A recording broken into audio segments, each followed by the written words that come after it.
Assalamualaikum warahmatullahi wabarakatuh. Perkenalkan, nama saya Risma Rusaila, NIM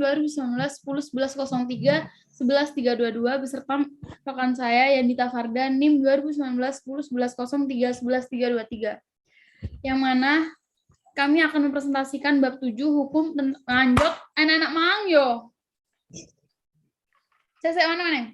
Assalamualaikum warahmatullahi wabarakatuh. Perkenalkan, nama saya Risma Rusaila, NIM 2019-10-11-03-11-322, beserta rekan saya Yandita Fardan, NIM 2019-10-11-03-11-323. Di sini kami akan mempresentasikan bab 7 mengenai hukum pengangkutan udara. Ketentuan hukum pengangkutan udara. Yang pertama, angkutan udara dalam negeri atau yang disebut domestik. Perundang-undangan yang mengatur angkutan udara dalam negeri yang perlu mendapatkan perhatian antara lain adalah yang pertama, ordonansi pengangkutan udara diatur dalam STB nomor 100 tahun 1939 yang mana mengatur tentang angkutan penumpang, bagasi, barang, dan tanggung jawab pengangkut dalam pengangkutan udara dalam negeri. Yang kedua, Undang-Undang nomor 15 tahun 1992 tentang penerbangan. Selain mengatur tentang penerbangan, pada umumnya undang-undang ini juga mengatur tentang angkutan udara. OPUP masih berlaku selama tidak bertentangan belum diganti dengan Undang-Undang nomor 19 tahun 1992. Yang ketiga, Peraturan Pemerintahan Republik Indonesia nomor 40 tahun 1996 tentang angkutan udara tanggal 17 November 1995, Lembaga Negara 1995 /68 TLN nomor 3610. Untuk yang kedua, angkutan udara dari luar negeri atau internasional. Pengangkutan udara internasional sebagian besar didasarkan pada perjanjian atau konvensi internasional, yaitu Konvensi Warsawa tahun 1929 yang berlaku di Indonesia, yaitu tahun 1933. Yang kedua, penyempurnaan Warsawa antara lain Perjanjian Den Haag tahun 1955 dan Montreal Agreement tahun 1966. Untuk yang ketiga, perjanjian khusus tentang pengangkutan udara atau disebut International Air Transport Association. Berdasarkan kesepakatan anggota, IATA disetujui General Condition Criteria atau syarat umum pengangkutan dan syarat umum perjanjian pengangkutan udara. Bahwa dalam Undang-Undang Penerbangan yang dimaksud dengan penerbangan adalah segala sesuatu yang berkaitan dengan penggunaan wilayah udara, pesawat, udara, bandar udara, angkatan udara, keamanan keselamatan penerbangan, serta kegiatan dan fasilitas penunjang yang lain. Asas dan tujuan dari penerbangan. Penerbangan diselenggarakan berdasarkan asas manfaat, asas usaha bersama dan kekeluargaan, asas adil dan merata, asas keseimbangan, asas kepentingan umum, asas keterpaduan, asas kesadaran hukum, dan asas percaya pada diri sendiri. Tujuan penerbangan adalah untuk mewujudkan penyelenggaraan penerbangan yang selamat, aman, cepat, lancar, tertib, dan teratur, dan berdaya guna dengan biaya yang terjangkau oleh daya beli masyarakat, dengan mengutamakan melindungi penerbangan nasional, pemerataan pertumbuhan dan stabilitas sebagai pendorong penggerak dan penunjangan pembangunan nasional. Kedaulatan atas wilayah udara. Dalam rangka penyelenggaraan kedaulatan negara atas wilayah udara Republik Indonesia, pemerintah melaksanakan wewenang dan tanggung jawab yang mana pengaturan ruang udara untuk kepentingan pertahanan dan keamanan negara, penerbangan, dan ekonomi nasional. Lebih lanjutnya, dalam pasal 6 Undang-Undang Penerbangan mengatur mengenai kawasan udara terlarang.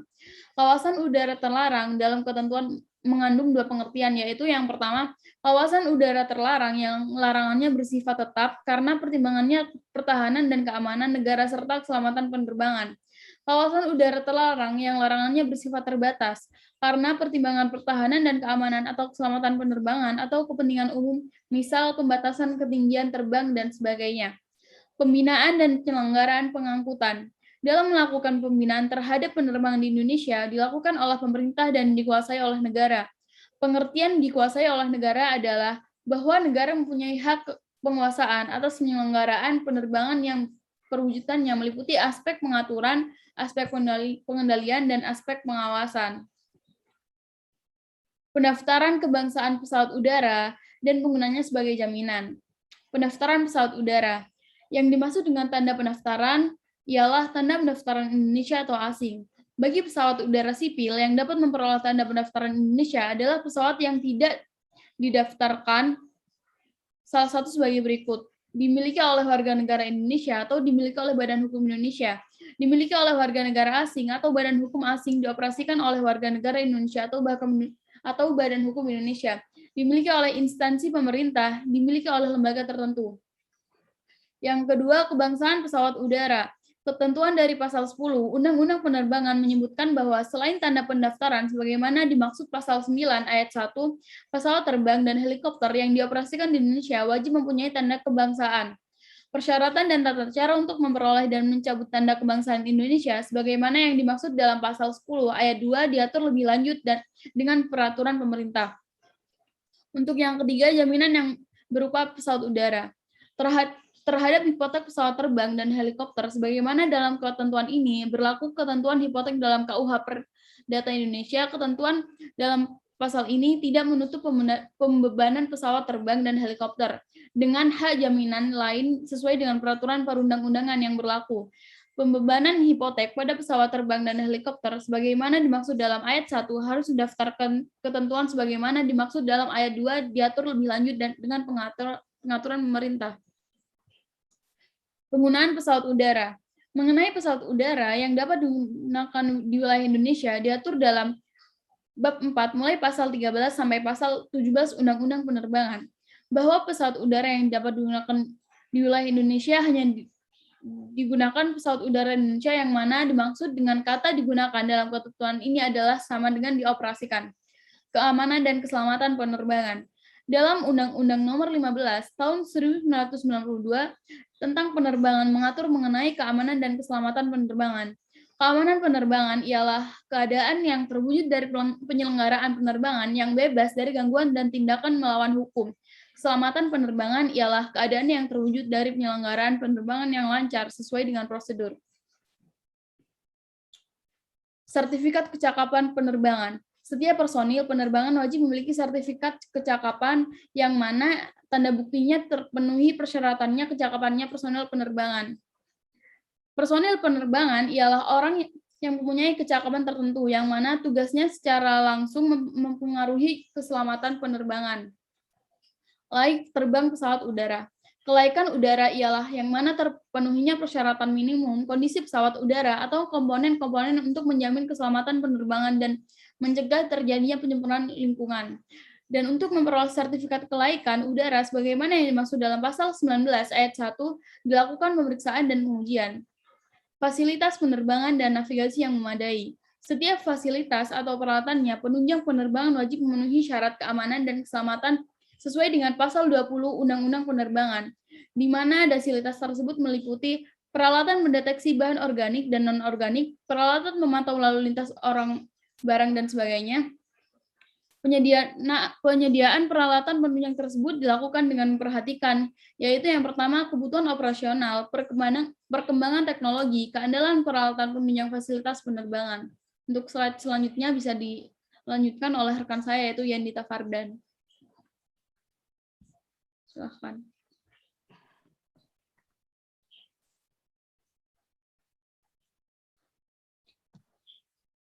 Selanjutnya, bandar udara. Mengenai bandar udara diatur dalam bab 8, pasal 25 sampai pasal 35 UU Penerbangan. Pemerintah menetapkan bagian wilayah darat dan atau perairan Republik Indonesia untuk dipergunakan sebagai bandar udara. Penentuan lokasi, pembuatan rancangan bangunan, perencanaan, dan pembangunan bandar udara termasuk kawasan di sekelilingnya wajib memperhatikan ketentuan keamanan penerbangan, pencarian dan pertolongan kecelakaan, serta penelitian sebab-sebab kecelakaan pesawat udara. Pemerintah wajib melakukan pencarian dan pertolongan terhadap setiap pesawat udara yang mengalami kecelakaan di wilayah NKRI. Ketentuan ini adalah pencarian terhadap pesawat udara dan manusia yang menjadi korban, sedangkan pertolongan hanya terhadap manusia.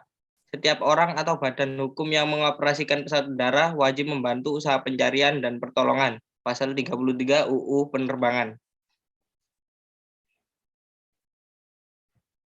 Bentar.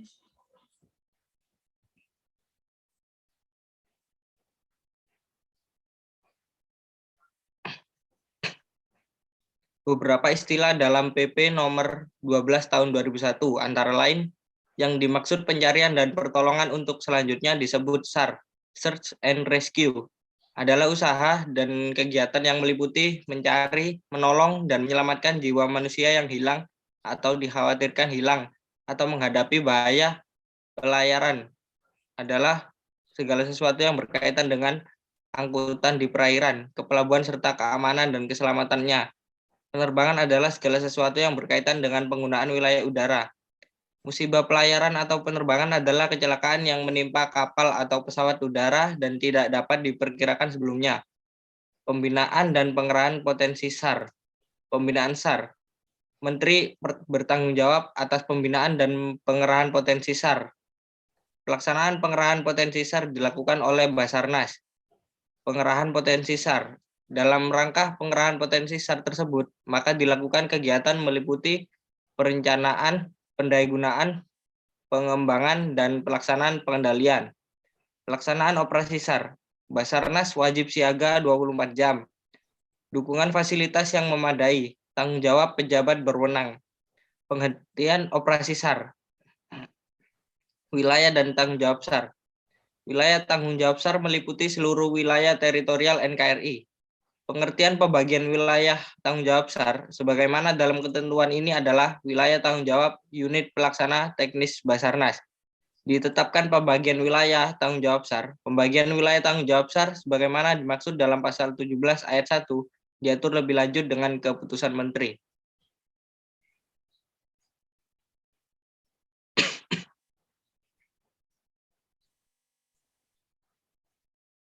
Pengangkutan orang atau penumpang dan barang. Pengangkutan barang atau penumpang pada umumnya dimulai dengan dibelinya tiket oleh penumpang pesawat udara. Tiket adalah bukti bahwa seseorang telah membayar ongkos angkutan dan berhak naik pesawat udara. Hal ini sebagaimana disebutkan dalam pasal 41 ayat 1 UU Penerbangan, bahwa tiket penumpang atau bagasi merupakan tanda bukti telah disepakati perjanjian pengangkutan dan pembayaran biaya angkutan. Pengangkutan barang.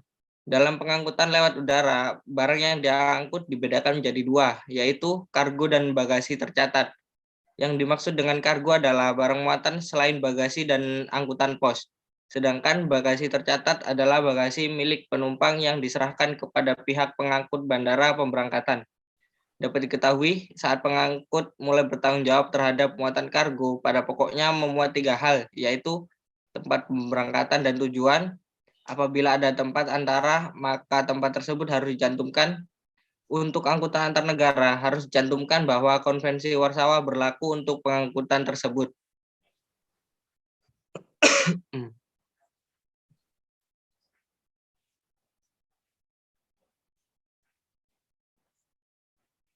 Next. Udah. Usaha pengangkutan udara. Mengenai usaha pengangkutan udara diatur dalam bab 10 ayat pasal 35 sampai dengan pasal 49 Undang-Undang Pelayaran. Peraturan Pemerintahan Republik Indonesia Nomor 40 Tahun 1995 tentang Angkatan Udara. Tambahan lembaran Negara Republik Indonesia Nomor 2795. Kekuatan angkutan udara terdiri atas 3 jenis sebagaimana diatur dalam pasal 36 Jo, pasal 38 UU Penerbangan, yaitu angkutan usaha niaga, angkutan usaha bukan niaga, dan angkutan udara perintis. Tentang tarif angkutan udara niaga, mengenai struktur dan golongan tarif angkutan niaga ditetapkan oleh pemerintah. Hal ini sebagaimana diatur dalam pasal 40 Undang-Undang Penerbangan, bahwa dalam penetapan struktur dan golongan tarif angkutan udara niaga domestik, pemerintah memperhatikan kepentingan masyarakat dan kepentingan penyelenggara angkutan udara niaga.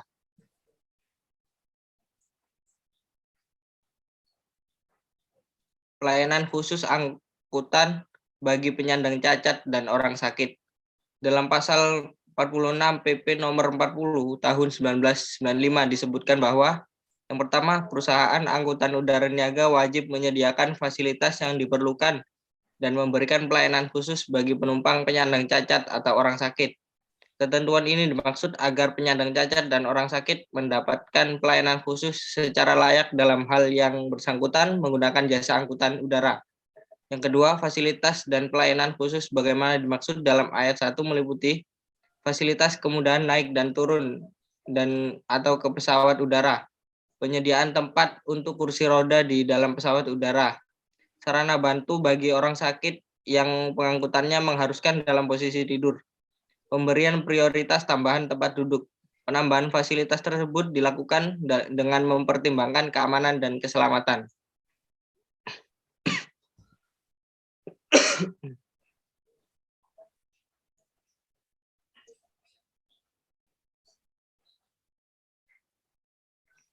Tanggung jawab pengangkut diatur dalam pasal 43 sampai dengan pasal 48. Selain dalam UU Penerbangan, lebih lanjut tentang tanggung jawab diatur dalam PP nomor 40 tahun 1995, khususnya pada bab 7 pasal 42 sampai dengan 45. Yang pertama, tanggung jawab pengangkut terhadap keselamatan penumpang dan atau barang yang diangkut. Pasal 42 PP nomor 40 tahun 1995, kematian atau lukanya penumpang yang diangkut, musnah, hilang atau rusaknya barang yang diangkut, keterlambatan angkutan penumpang dan atau barang yang diangkut. 2. Tanggung jawab pengangkut terhadap keselamatan pihak ketiga. Yang dimaksud pihak ketiga adalah orang atau badan hukum yang tidak ada kaitannya dengan pengoperasian pesawat udara, tetapi meninggal atau luka atau menderita kerugian akibat pengoperasian pesawat udara. Jawab pengangkut terhadap pengangkutan campuran. Dalam pengangkutan campuran yang sebagian dilaksanakan melalui angkutan udara dan sebagian melalui modal angkutan lainnya. Ketentuan dalam undang-undang ini hanya berlaku untuk tanggung jawab dalam rangka pengangkutan udara. 4. Kewajiban asuransi bagi pengangkut. Tiap orang atau badan hukum yang mengoperasikan pesawat udara wajib mengasuransikan tanggung jawabnya sebagaimana dimaksud dalam pasal 43 dan pasal 44 ayat 1 Undang-Undang Penerbangan, dan juga wajib mengasuransikan tanggung jawab awak pesawat udara. 5. Penggunaan pesawat udara ABRI. Angkatan Udara Sipil di wilayah NKRI wajib menggunakan pesawat udara sipil yang mempunyai tanda kebangsaan Indonesia. Namun, dalam hal keadaan tertentu, pesawat udara Angkatan Bersenjata Republik Indonesia dapat dipergunakan untuk keperluan angkutan udara sipil dan sebaliknya. Yang dimaksud keadaan tertentu apabila pemerintah memerlukan transportasi untuk angkutan udara, sedangkan tersedianya hanya pesawat udara Angkatan Bersenjata Republik Indonesia, maka pemerintah dapat mengubahnya menjadi pesawat udara sipil. Cukup sekian presentasi dari kelompok kami. Mohon maaf bila ada kesalahan kata atau kekurangan. Sekian, wassalamualaikum warahmatullahi wabarakatuh.